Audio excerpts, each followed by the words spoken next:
حیا اسے جنت کی طرف لے جائے گی. حیادار بننا کہ حیا ہے جنت میں جائے گا، بے حیا ہے جہنم میں جائے گا.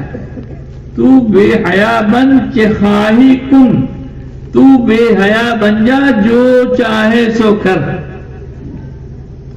بخیل ہے، مسلمان ہے، جہنم میں جائے گا. سخی ہے، مسلمان ہے، جنت میں جائے گا. سخاوت اس کو جنت میں لے جائے گی، بخل اس کو جہنم میں لے جائے گا. حیا اس کو جنت میں لے جائے گی، بے حیائی اس کو جہنم میں لے جائے گی. تکبر اس کو جہنم میں لے جائے گی. تواضع اس کو چھوٹا بننا جنت میں لے جائے گی. یہ دل کی بڑی بڑی بیماریاں ہیں. اس کو کون بتائے گا؟ کہ اس کو اہل اللہ بتائیں گے، اس کو اللہ والے بتائیں گے کہ اللہ والوں سے ملنا اور ان سے جا کے کہنا کہ حضرت مجھے محسوس ہو رہی ہے یہ چیز، میرے دل میں یہ چیز محسوس ہو رہی ہے، میرے اندر بے حیائی محسوس ہو رہی ہے. حیا کیسے آئے گی؟ میرے اندر تکبر محسوس ہو رہا ہے، تواضع کیسے آئے گی؟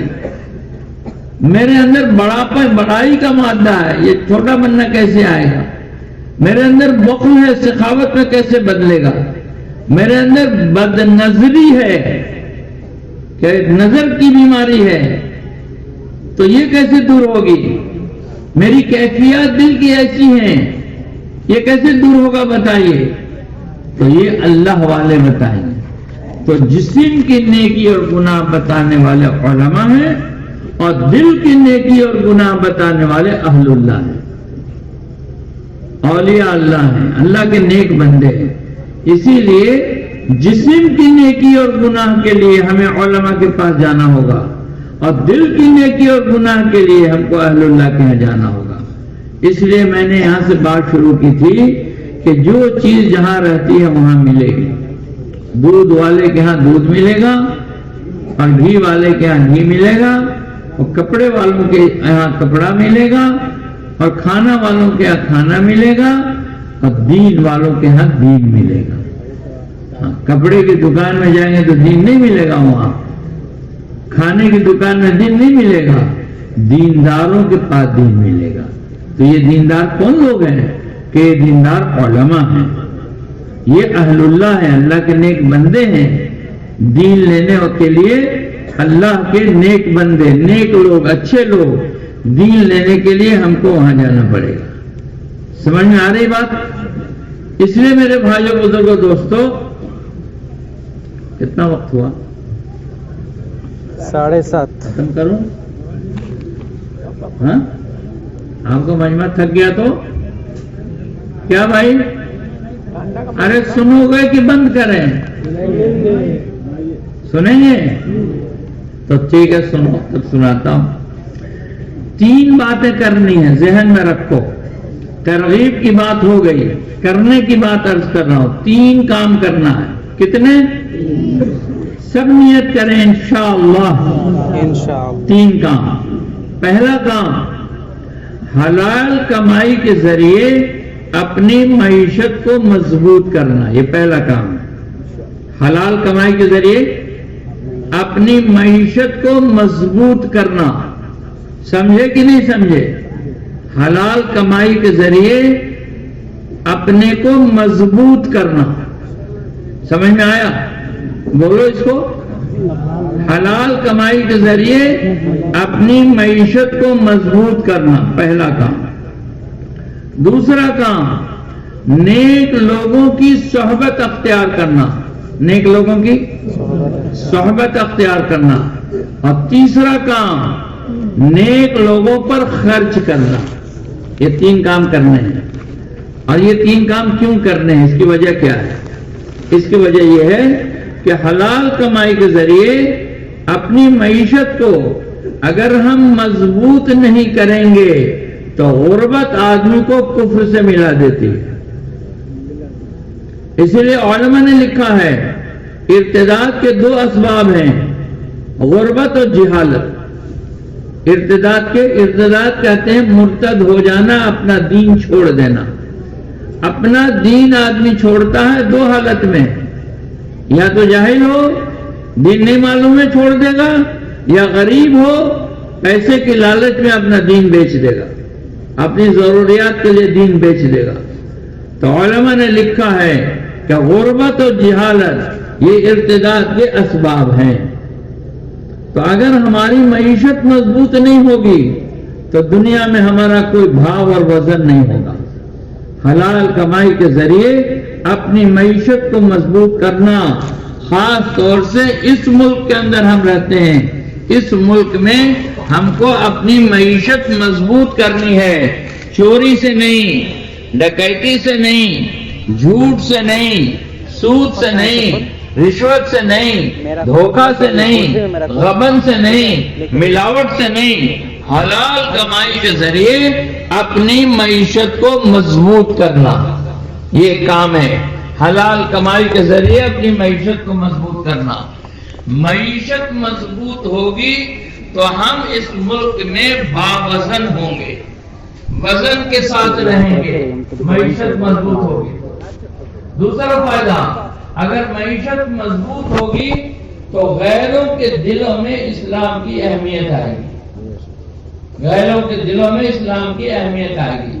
اور تیسرا فائدہ، معیشت مضبوط ہوگی تو کوئی ہمیں نقصان پہنچانے کی جلدی ہمت اور جرأت نہیں کرے گا۔ اس ملک میں پارسی صرف 80,000 ہیں، لیکن ان کی معیشت مضبوط ہے تو اس ملک میں عزت کے ساتھ ہے۔ دو طرح کے لوگ ہوں گے دنیا میں یا ملک میں، ہمارے یہاں ہندوستان میں۔ ایک وہ لوگ ہوں گے جو ملک پر بوجھ ہوں گے، اور ایک وہ لوگ ہوں گے جو ملک کو مضبوط کریں گے، بوجھ نہیں ہوں گے۔ جو قوم بوجھ بن جاتی ہے وہ مٹ جاتی ہے، یا اس کو بوجھ بنا دیا گیا، بوجھ تو تھی نہیں لیکن اس کو بوجھ بنا دیا گیا تو مٹ جاتی ہے۔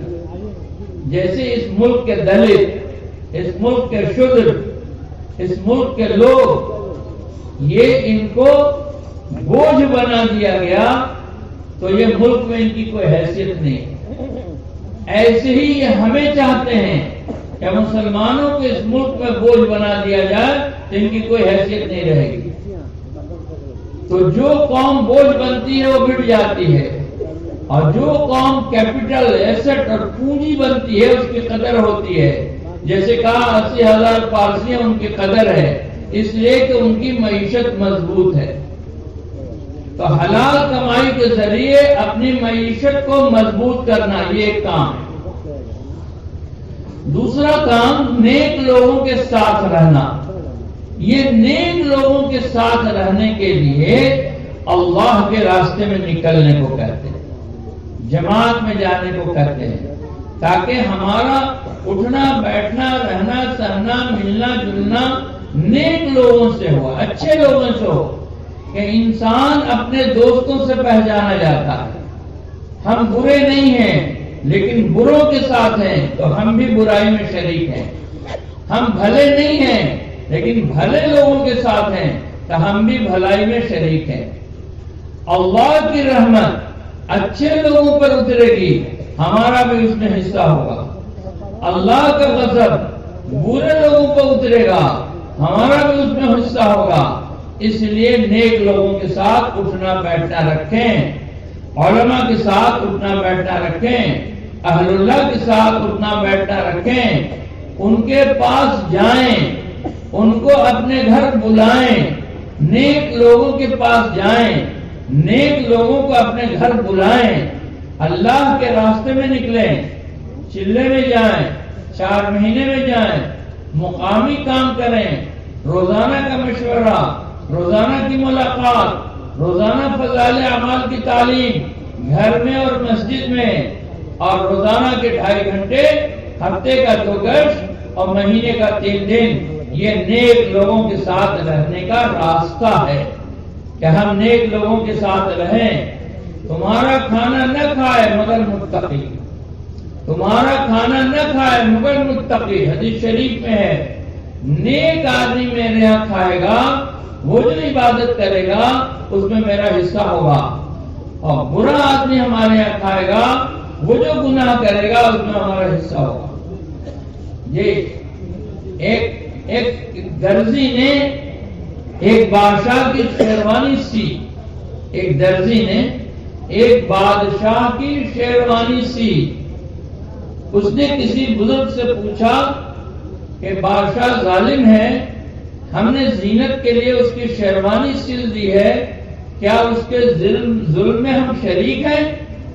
تو اللہ والے نے کہا تو عین ظالموں میں ہے، جو تیرے سے دھاگا بٹن بیچتا ہے وہ بھی ظلم میں شریک ہے۔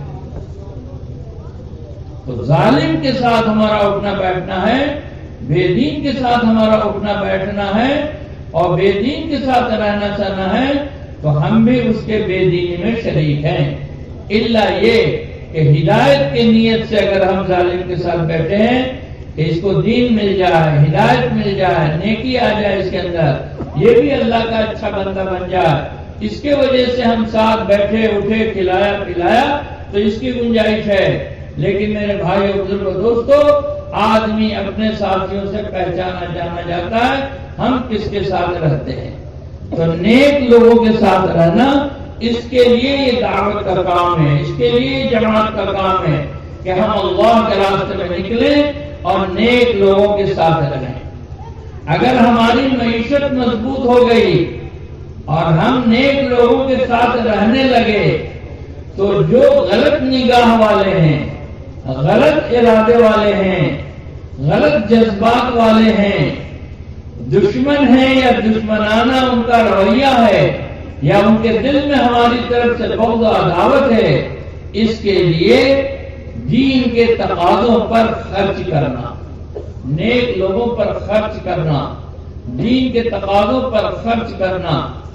جب ہم نیک لوگوں پر خرچ کریں گے اور دین کے تقاضوں پر خرچ کریں گے تو سارا دینی خرچ صدقہ ہے، سارا دینی خرچ صدقہ ہے۔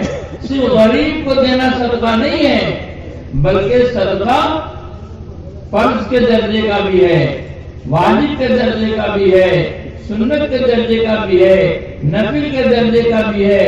صرف غریب کے دینے کو صدقہ نہیں کہتے ہیں، ہر دینی خرچ کو صدقہ کہتے ہیں۔ اللہ تعالیٰ کو گنہگار سخی پسند ہے اور نیک عابد بخیل اللہ کو پسند نہیں ہے۔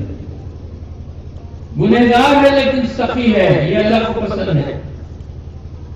عابد ہے لیکن بخیل ہے، یہ اللہ کو پسند نہیں ہے۔ سخاوت کے پردے میں اللہ تعالیٰ گناہوں کو ڈھانک دیتے ہیں۔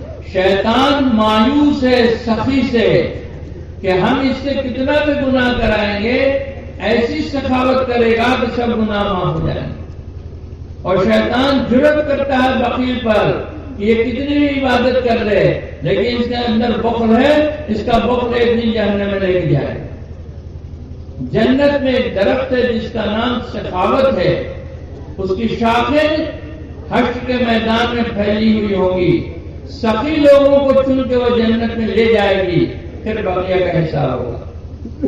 جہنم میں ایک درخت ہے جس کا نام بخل ہے، تمام بخلا کو لے کے وہ جہنم میں جائے گی، پھر بقیہ لوگوں کا حساب ہوگا۔ سخی اللہ کو اور اللہ کے رسول صلی اللہ علیہ وسلم کو اتنا پسند ہے، اتنا پسند ہے، اتنا پسند ہے کہ حضور پاک صلی اللہ علیہ وسلم کے نبوت سے پہلے عرب میں ایک سخی گزرا ہے، اس کا نام تھا حاتم۔ آج بھی تاریخ میں اس کا نام درج ہے اور دنیا اس کو جانتی ہے کہ حاتم تائی یہ بہت بڑا سخی آدمی تھا۔ ابھی حضور صلی اللہ علیہ وسلم تشریف نہیں لائے تھے، آپ کے لانے سے پہلے، اور بہت بڑا سخی تھا۔ اتنا بڑا سخی تھا کہ جگہ جگہ پر مچان بنا کے رکھا تھا اونچا، اور اس مچان پر کھانا بنا کے رکھوا دیتا تھا کہ کوئی اونٹ پر سوار ہو کے گزرے تو وہیں سے کھا لے، اس کو نیچے اونٹ بیٹھا کے اترنا نہ پڑے۔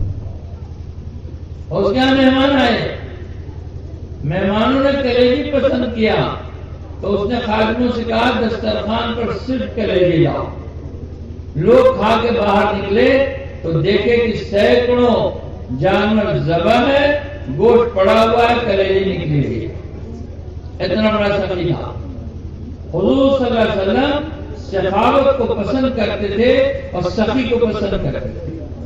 ان کے بیٹے تھے، ان کا نام تھا عدی ابن حاتم. حاتم مشہور سخی کے بیٹے عدی.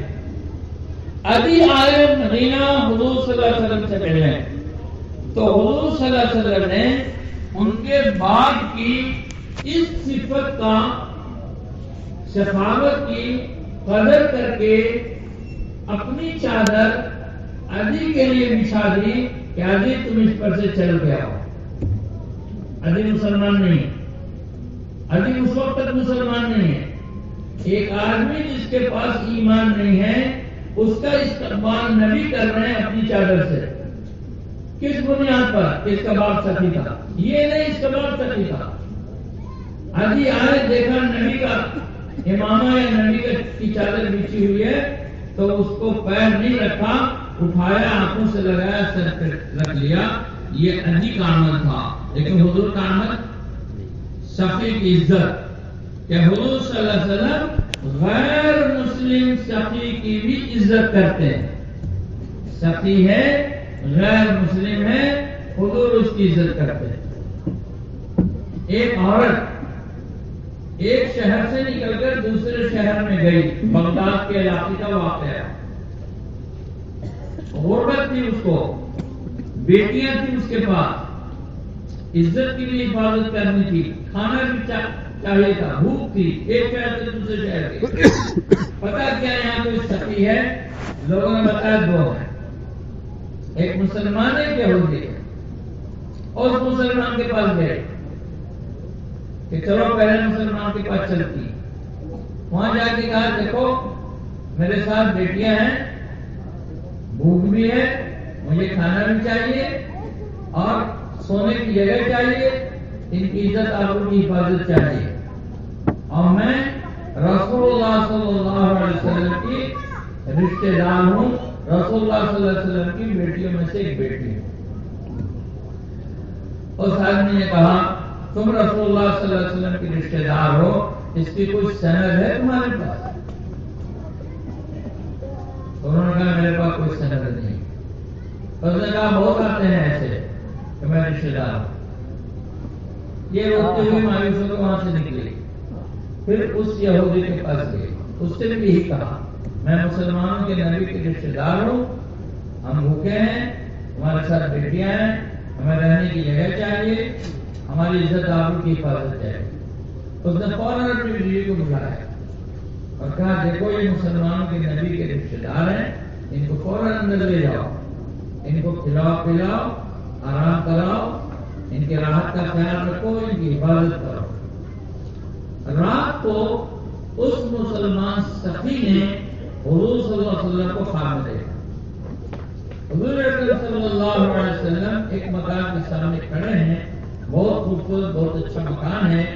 آپ کہہ رہے ہیں کہ یہ ایک ایمان والے کا مکان ہے، مسلمان کا مکان ہے، ایمان والے کا مکان. تو وہ آدمی جو مسلمان سخی کا وہی خواب دیکھ رہا، اس نے حضور صلی اللہ علیہ وسلم سے پوچھا کہ اللہ کے رسول میں بھی ایمان والا ہوں، نہیں مکان میرا ہونا چاہیے.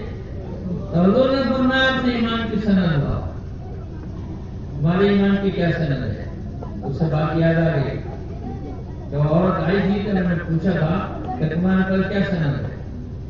گھبرا کے اڑ گیا، نیند کھل گئی، کتنے چلانے لگا، رونے لگا، باہر نکلا، اپنے خالقوں کو دوڑایا، وہ کہاں گئے کہاں گئے کہاں گئے.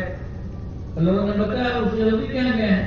وہاں پہنچا، نہ میرا مہمان مجھے دیکھ کے کون سا مہمان کہ کل شام میں جو آئے مہمان، وہ تیرے مہمان کیسے ہو گئے؟ نہ میرے مہمان.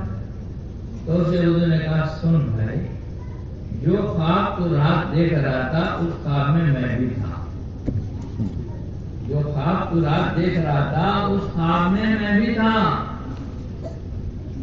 تو میں نے اسی وقت ایمان قبول کر لیا، کیونکہ مکان میں نے دیکھ لیا تھا اور نبی تجھ سے کہہ رہے تھے کہ سند لا اپنے ایمان کی. تو میں نے اسی وقت ایمان قبول کر لیا اور یہ میرے مہمان ہیں، تیرے مہمان کیسے ہیں؟ تو سخی ہونا ایک مسلمان اگر کسی جگہ شہر میں گاؤں میں سخی ہے تو کئی مسلمان بیٹی بہن کی عزت محفوظ ہو جاتی ہے، اور اگر کسی شہر میں گاؤں میں مسلمان بخیل ہیں تو بیٹیوں کی بہنوں کی عزت بازار میں بک جاتی ہے غربت کی وجہ سے۔ سخاوت اتنی بڑی چیز ہے کہ بیٹی کی بہن کی عزت محفوظ ہو جاتی ہے سخاوت سے، اور عزت بازار میں بک جاتی ہے بخل سے۔ اگر مسلمان صحیح زکات دے جو اللہ کی بنائی ہوئی ترتیب ہے، نصاب ہے، تو بنیادی ضرورت سے کوئی محروم نہیں رہے گا۔ اگر کوئی مسلمان کسی گاؤں شہر میں بنیادی ضرورت سے محروم ہے، اس کا مطلب وہاں کے مسلمان زکات حساب کر کے نہیں دیتے، کچھ دے دیتے ہیں، حساب کر کے نہیں دیتے۔ حساب کر کے دیں گے تو اللہ کا بنایا ہوا نظام ہے، کوئی مسلمان بنیادی ضرورت سے محروم نہیں ہوگا۔ اور زکات سے اوپر سخاوت ہے، اگر ہم سخی ہیں اور دین کے تقاضوں پر ہم خرچ کرتے ہیں، بخل ہمارے اندر نہیں ہے، تو اس سے مسلمان عزت والا بنے گا دنیا میں۔ مسلمانوں کی عزت اور مسلمانوں کا مقام اور مسلمانوں کا وزن جو دنیا میں گھٹا ہے، وہ مالدار مسلمانوں کے بخیل ہونے کی وجہ سے جاتا ہے۔ ملک کا ملک بخیل ہے، شہر کا شہر بخیل ہے، علاقہ کا علاقہ بخیل ہے۔ جس مسلمان کے پاس جو کچھ ہے وہ امت کی اور انسانیت کی امانت ہے، اس کے باپ کا نہیں ہے، وہ امت کی انسانیت کی امانت ہے، اس کی محنت سے وہ نہیں ملا ہے بلکہ اللہ کے فضل سے ملا ہے، کسی کی محنت سے نہیں ملتا ہے۔ یہ سمجھنا کہ جو ملا میری محنت سے ملا، یہ قارونی جذبہ ہے۔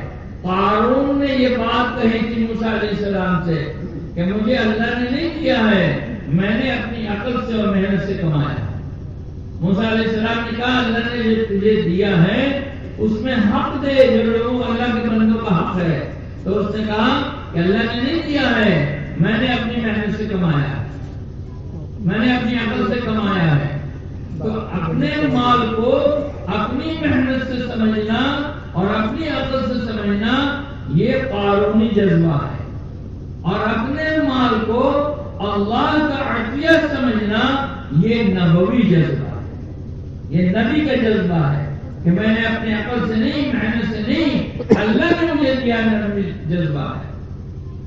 سیدنا سلیمان علیہ السلام پوری دنیا کے بادشاہ ہیں، لیکن کبھی انہوں نے یہ نہیں سمجھا کہ میری عقل سے ہے، میری حکمت سے ہے، میری طاقت سے ہے، ہمیشہ اللہ کا فضل اور اللہ کا عطیہ سمجھا، اللہ نے مجھے دیا۔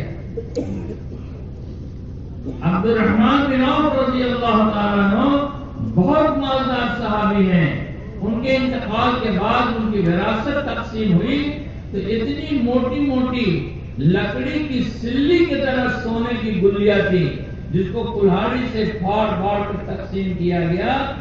وہ اپنی ساری دولت کو سمجھتے تھے کہ یہ اللہ کا عطیہ ہے، اللہ کا انعام ہے، میری محنت سے نہیں۔ حضرت عثمان غنی رضی اللہ تعالیٰ عنہ نے تبوک کے موقع پر 10,000 صحابہ کا خرچہ کے برداشت کیا۔ اللہ کے رسول نے کہا کہ اب عثمان کچھ نہ کریں تب بھی ان کے لیے کافی ہے۔ اللہ کا عطیہ سمجھا، اللہ کا انعام سمجھا، اللہ کی دین سمجھا۔ بخیل آدمی نہ خود کھاتا ہے، نہ ماں باپ کو کھلاتا ہے، نہ بیوی بچوں کو کھلاتا ہے، نہ بھائی بہن اور عزیز رشتے دار کو دیتا ہے، بلکہ بخیل آدمی خود بھی محروم ہوتا ہے اور دوسروں کو بھی محروم کرتا ہے۔ سخی آدمی سب کو دیتا ہے۔ سب سے اونچا صدقہ اپنے بیوی بچوں کا خرچ کرنا، سب سے اونچا صدقہ اپنے بیوی بچوں کا خرچ کرنا۔ ماں باپ اگر نادار ہیں، ان کے پاس نہیں ہے تو اول درجہ ان کا ہے۔ ماں باپ کے پاس ہے تو اول درجہ بیوی بچوں کا ہے، پھر ماں باپ کا ہے، پھر بھائی بہن کا ہے، عزیز رشتے دار کا ہے، پڑوسیوں کا ہے۔ ہندو پڑوسیوں کا ہے، سکھ پڑوسیوں کا ہے، یہودی پڑوسیوں کا حق ہے، کرسچن پڑوسیوں کا حق ہے، ان کو بھی دینا ہے۔ حضور کے پڑوسی یہودی تھے، حضور کے پڑوسی یہودی تھے، حضور ان کو بھی دیتے تھے۔ حضور نے فرمایا جس نے رات کو پیٹ بھر کے کھایا اس کا پڑوسی بھوکا رہا، اس نے جہنم کی آگ کھائی۔ یہ نہیں کہا مسلمان پڑوسی، پڑوسی کہا، چاہے وہ یہودی ہو چاہے وہ نصرانی ہو۔ اگر وہ بھوکا ہے تو اس کو کھلانا ہے، ننگا ہے تو پہنانا ہے، بیمار ہے تو اس کی عیادت کرنی ہے، اس کی خبرگیری کرنی ہے۔ حضور نے فرمایا گوشت پکاؤ تو پڑوسی کے یہاں بھیجو، اس لیے کہ خوشبو اس کے یہاں گئی ہے۔ اگر بوٹی نہیں دے سکتے تو پانی بڑھا کر اللہ کا دیا ہوا شوربہ بھیجو۔ پہلے ہمارے یہاں دیہات میں رواج تھا کہ نیا دھان ہوتا تھا تو سرکہ کا چیوڑا کوٹ کے بیٹی بہن کیا جاتا تھا، وہ بھی ختم ہو گیا۔ نیا گیہوں ہوتا تھا تو ملا پکا کے جاتا تھا، وہ بھی ختم ہو گیا۔ فریج کا زمانہ ہے، بچہ پوچھا بھی فریج میں رکھ کے کھاتے ہیں، وہ بھی نہیں دیتے ہیں۔ میرے بھائیوں بزرگوں دوستو، سخی بنے ہم، سخاوت سیکھیں۔ پڑوسیوں کا حق ہے، چاہے وہ ہندو ہو، چاہے وہ سکھ ہو، چاہے وہ عیسائی ہو، پڑوسی کی بھی ضرورت دیکھا جائے گا۔ یہ نہیں کہ صرف مسلمان۔ خیر الناس من ينفع للناس، سب سے اچھا آدمی کون ہے؟ خیر الناس من ينفع للناس، سب سے اچھا آدمی کون ہے؟ کہ سب سے اچھا آدمی وہ ہے جو انسانوں کی ضرورتوں میں کام آتا ہے۔ مسلمانوں کی ضرورت نہیں، انسانوں کی ضرورت۔ کوئی انسان ہو، کسی مذہب کا ہو، کسی عقیدے کا ہو، کسی رنگ نسل کا ہو، مسلمان نہیں صرف کوئی بھی ہو، اس کی ضرورتوں میں اس کے کام آتا ہے۔ یہ اللہ کی نگاہ میں سب سے اچھا انسان ہے۔ سب سے اچھا انسان یہ، اگر ہم یہ کریں گے تو نفرت کی بیج جو اس ملک میں بوئی جا رہی ہے انشاءاللہ ثم انشاءاللہ یہ ختم ہو جائے گی۔ اگر ہم یہ کریں گے، بھوکوں کو ہم کھلائیں گے، ننگوں کو پہنائیں گے، بیماروں کا علاج کریں گے، بے مکانوں کے مکان کا انتظام کریں گے، انسانی بنیاد پر، مسلمانی بنیاد پر نہیں، صرف انسانی بنیاد پر، کہ انسانوں سے ہمارے 3 رشتے ہیں۔ انسانوں سے ہمارے 3 رشتے ہیں۔ ہر انسان اللہ کا بندہ، کیا بھائی ہے نہیں؟ میرے ہی اللہ کا بندہ ہے یا اس کا کوئی اور اللہ ہے؟ ارے بولو نا، ہر انسان اللہ کا بندہ ہے۔ ہر انسان ہمارے باپ آدم کا بیٹا ہے، یا کوئی اور باپ ہے اس کا؟ ہر انسان ہمارے باپ آدم کا بیٹا ہے، اور ہر انسان ہمارے نبی حضرت محمد صلی اللہ علیہ وسلم کا امتی۔ اس لیے انسانی بنیاد پر دعوت ہے، انسانی بنیاد پر تبلیغ ہے، انسانی بنیاد پر سخی بننا ہے، انسانی بنیاد پر محبت ہے، انسانی بنیاد پر لوگوں کا خیال کرنا اور ان کے ساتھ رشتے بنانا ہے، صرف مسلمانی بنیاد پر نہیں۔ اگر ہم نے یہ کام اس ملک میں کیا ہوتا تو 1,500 سال ہم اس ملک میں رہے ہیں۔ اگر ہم نے یہ کام انسانی بنیادوں پر کیا ہوتا، دعوت کا، تبلیغ کا، دین کا، تو اس ملک میں بیچ کے لیے بھی شرک نہیں ہوتا، بیچ کے لیے بھی شرک نہیں ہوتا۔ شاید اس ملک میں کوئی ایک آدمی مشرک بچا ہوا نہیں ہوتا اگر انسانی بنیادوں پر 1,000 سال ہم نے تبلیغ کی محنت کی ہوتی اور دعوت کی محنت کی ہوتی۔ خواجہ معین الدین چشتی رحمۃ اللہ علیہ اس ملک میں آئے، انہوں نے انسانی بنیاد پر کام کیا۔ مسلمان تو کوئی تھا ہی نہیں کہ مسلمانی بنیاد پر کام کرے، تھوڑے بہت ایک دکھ کرے۔ ان کی جماعت چلتی تھی تبلیغ کی۔ خواجہ معین الدین چشتی رحمۃ اللہ علیہ تبلیغ کی جماعت لے کے چلتے تھے، جیسے آج تبلیغ کی جماعت چلتی ہے، لیکن ہمارا طریقہ آج کے زمانے کے اعتبار سے ہے، ان کا طریقہ اس زمانے کے اعتبار سے تھا۔ جو بھی کوئی مسلمان نہیں تھا یا اکا دکا کہیں تھے تو ان کی بھی جماعت چلتی تھی، 50 کی، 100 کی، 150 کی، جماعت ہوتی تھی خواجہ معین الدین چشتی رحمۃ اللہ علیہ کی، گاؤں کے بڑے لوگوں سے پہلے اجازت لیتے تھے۔ وہ گاؤں کے بڑے لوگ کون ہوتے تھے؟ وہ گاؤں کے بڑے لوگ ہندو ہوتے تھے، مسلمان نہیں ہوتے تھے۔ ان سے خواجہ صاحب خبر کراتے تھے کہ میں آپ کے علاقے میں آ کر اللہ کی، ایشور کی پوجا کرنا چاہتا ہوں، اللہ کی عبادت کرنا چاہتا ہوں آپ کے علاقے میں، اگر آپ اجازت دیں گے تو ہم آئیں گے۔ تو وہاں کے زمیندار لوگ اجازت دیتے تو گاؤں میں نہیں جاتے، گاؤں کے باہر کسی جنگل میں، کسی پہاڑی میں، کسی باغ میں یہ لوگ خیمہ لگاتے تھے، 50 آدمی 100 آدمی کا خیمہ لگتا، اور اس خیمے میں رہ کر ان کے ساتھی گاؤں میں پھیلتے اور لوگوں سے ملتے جلتے، ان سے قربت پیدا کرتے، ان کو حضرت کے پاس بلا کے لا کے ملواتے، ان کو کھانا کھلاتے، ان کا احترام کرتے، ان کی عزت کرتے، اور اس طرح لوگ ایمان قبول کرتے۔ ایک سفر حضرت کا، ایک سفر حضرت کا جو ہوا ہے ڈھاکہ تک کا، اس ایک سفر میں 1 کروڑ آدمی ایمان لائے۔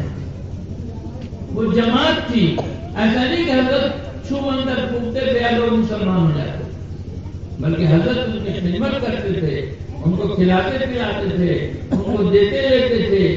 اس ملک میں بہت زیادہ تفریق تھی، ذات کی، رنگ کی، نسل کی، حضرت سب کو لے کے چلتے تھے، اسی لیے ایمان پھیلتا۔ کسی کو نہیں دیکھتے تھے کس ذات کا ہے، کس برادری کا ہے، شودر ہے، بھیڑ ہے، چمار ہے، یہ شیڈول کاسٹ ہے، شیڈول ٹرائب ہے، غریب ہے، امیر ہے، کون ہے، کچھ نہیں، انسان ہے، انسانی بنیادوں پر اس سے محبت کرتے، اس محبت کی بنیاد پر ایمان پھیلتا۔ چنانچہ حضرت کا پڑاؤ تھا ایک علاقے میں، کھانا بنا ہوا تھا، لوگوں کو بلا بلا کے کھلوایا جاتا تھا، بغیر کسی تفریق کے انسانی بنیادوں پر لوگوں کو کھانا کھلایا جاتا۔ ایک آدمی کنارے کنارے جا رہا، آیا نہیں، حضرت نے اپنا آدمی بھیجا، ان کو بلا کے لاؤ۔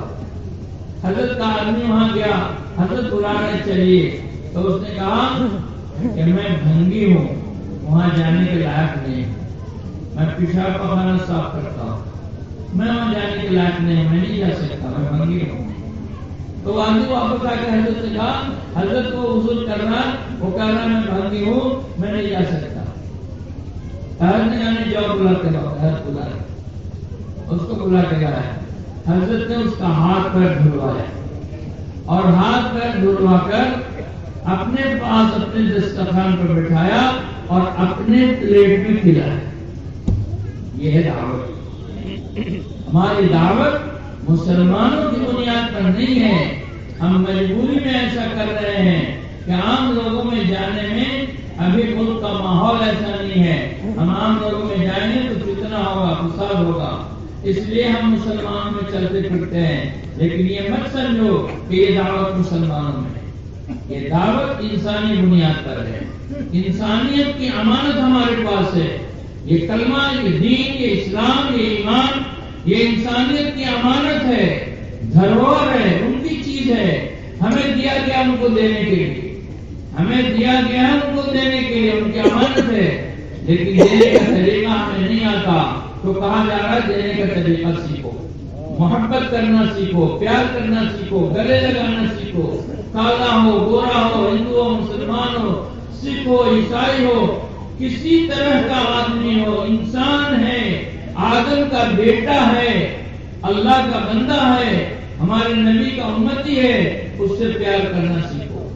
جو ہمارا موضوع ہے، جو ہمارا سبجیکٹ ہے، جو ہماری محنت کا میدان ہے، اس سے ہم نفرت کر کے اس کو دعوت نہیں دیں۔ دعوت نفرت سے نہیں ہوگی، دعوت محبت سے ہوگی، نفرت سے دعوت نہیں ہوگی۔ جس سے نفرت کریں گے اس کو ہم دعوت نہیں دے سکتے۔ تو پہلے ہمیں گلے لگانا پڑے گا، پیار کرنا پڑے گا، محبت کرنی پڑے گی، کھلانا پلانا پڑے گا، اس کی ضرورتوں میں کام آنا ہوگا، اس کی مدد کرنی پڑے گی۔